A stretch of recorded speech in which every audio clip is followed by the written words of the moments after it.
ఉత్తరాషాఢ 2, 3, 4 పాదాలు, శ్రవణం ధనిష్ట 1, 2 పాదాలు మకరం కిందికి వస్తాయి. ఆదాయం 8, వ్యయం 14, రాజపూజ్యం 4, అవమానం 5. ఆదాయం పుష్కలం, పరిపూర్ణమైన అదృష్టయోగం ఉంది. శుభకార్యాల కోసం శక్తికి మించి ఖర్చు చేస్తారు. అనవసర వ్యయాలను నియంత్రించడం మేలు.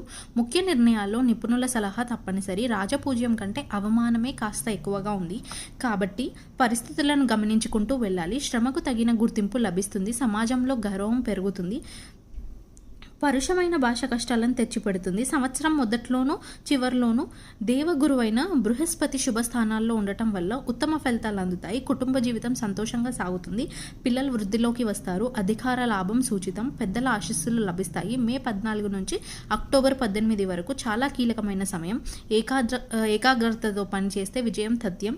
మకర రాశి వారికి ఏళ్నాటి శని దోషం పూర్తయింది. దీంతో తృతీయ స్థానంలో శని శుభ ఫలితాలు